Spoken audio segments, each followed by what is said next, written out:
Hey guys, it's Alex. That's right, I'm not dead.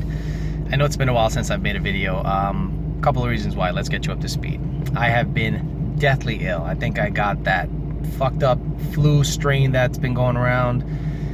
And after, I don't know, shitting my pants for a good week and losing about 10 or 15 pounds, starting to recover. I'm still kind of on the mend. I can't really talk that much. I can't really project my voice because I'll just start coughing, and that's just not a good look. But in the last week, some cool stuff has happened, especially on the positive displacement supercharger front.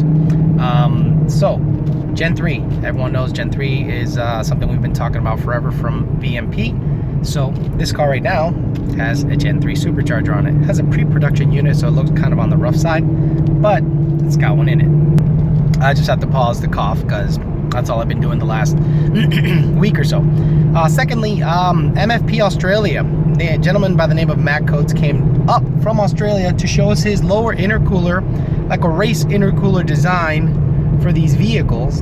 And he was just nice enough to make me one, and I'm going to show you what it looks like, kind of give you the whole runaround. It's a modular unit, really well made. So I'm going to go ahead and show you that right now. All right, this is the best lighting I could pretty much come up with at my place. So for those of you that don't really know what the componentry is, this right here is the intercooler, okay? That big radiator looking thing in front of your car, that's your heat exchanger. Intercooler, big front radiator thing, heat exchanger. So the blower sits on top of this guy, and the fluid that comes, circulates through the heat exchanger comes in and out of here, and this gets rid of the heat, for lack of a better word. Now, what are the key differences between this piece and say something like the Roush unit or the Whipple unit that comes in supercharged applications? First of all, this one's made out of billet. It's a little on the heavy side, but it is insanely well made. As you can tell, it's all machined out of one big old hunk of billet, but it's actually modular.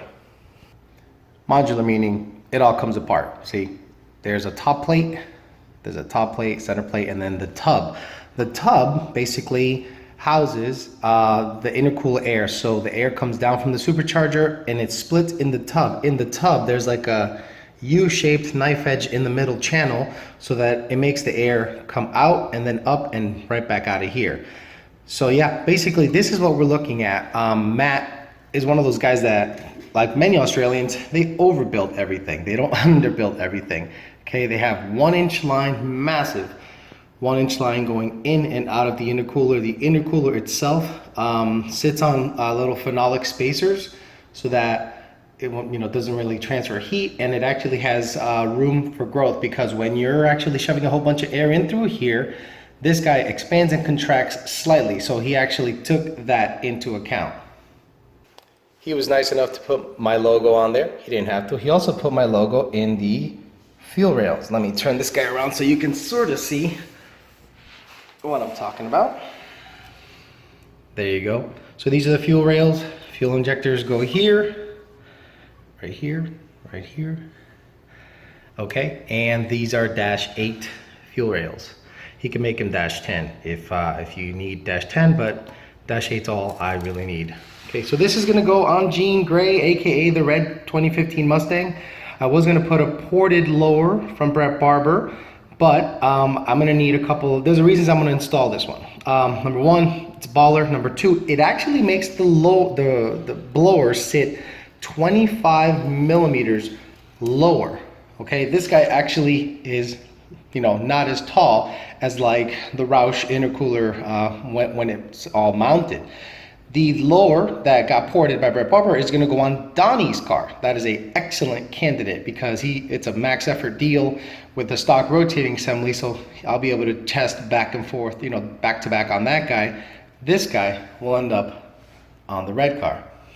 My house literally looks just like a mishmash of parts. Now, what the hell is this, right? You guys are wondering, why do you have another intercooler sitting there in your house? Well, this one is made out of cast. And for those of you that look closely, I'm gonna lift it up and hopefully give you some clues as to what this is for. This is for a 5.4 liter Navigator style engine. Now, why the hell do I have a 5.4 liter lower Navigator intercooler for a supercharger?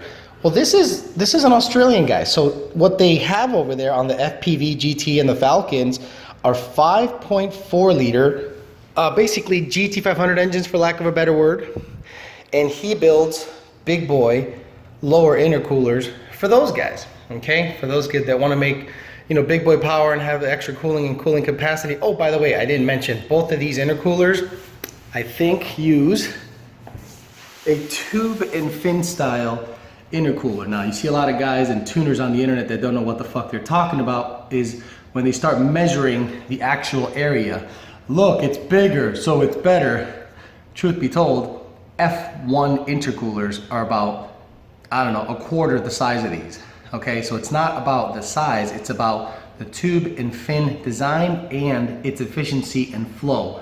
So don't let anyone say, it's bigger, it's better. It's just really stupid. So back to this guy. Because in Australia, they have the Falcon and they do have the Coyote, but the Coyote is like a 9-to-1 compression. I have no idea why on earth the Coyote would be introduced in Australia with a 9-to-1 compression engine. It's just fucking stupid. But anyway, this is for a 5.4 liter, and according to Matt Coates, he says that, you know, for Cobra guys, they can get a Navigator engine and put rods and pistons in it, and I had to stop him right there because Cobra guys don't do that. They just don't do that. They'll get a Texid block from a Lincoln Mark 8, throw a set of rods and pistons in it, and keep it 4.6. Why? Weight. Americans are very weight conscious. They want race parts that are light, and they're not going to shove a 5.4 in their Cobra. They're just not. This is great for someone that wants to, you know, play around with blower setups on, you know, like he said, like a Navigator deal. But Americans, I don't think play that game. They'll get a 4.6 Texid aluminum block and they go party. But this is something he made. This is something he made or has the ability to make. A cast version with a billet top plate, makes his own fuel rails, and he can make his own race version lower intercooler for Coyote. So I just want to kind of show you guys that. That's what's been going on the last week since I've been dying. And I'll get this guy on the red car as soon as possible. Now let's go show you that Gen 3. Crap, I almost forgot to tell you guys. The other cool thing that Matt thought of is making the intercooler sit on a phenolic spacer. Now this is basically to keep heat away from the lower intercooler at all times, or at least keep the transfer to a minimum, okay? O-rings on one side, and you already know it has O-rings already cut into it, so they basically sit there, and if you look closely, it is angled the right way, so that when you install it, everything is flowing the way it should be. So now let's go look at that Gen 3. Okay, I'm out here with the red car, and I want to show you guys the Gen 3 basically, and this is it. You're not going to see a huge difference in what's going on. Don't mind me, I have a competitor throttle body here because I like getting data and got it tuned real nice. The nice thing is we do make adapters. Now this one needed an adapter for an adapter because it's taller than it is wider, or about the same, but luckily we make adapters. So if you want to retain your twin 67, you'll be able to do that. If you want to retain your Ford Racing monoblade, you'll be able to do that via this adapter. We're going to be selling these guys and making them available to you. But when you look at the Gen 3, you'll notice how ugly it is. Why? Because it's a pre-production unit. It's even got rough casting still. We basically rapid prototyped them. We said, hey, get them going, hurry up, get them here. We want to get some testing done on them. This is featuring the new 2650 rotor pack. Has the new VMP logo design on it.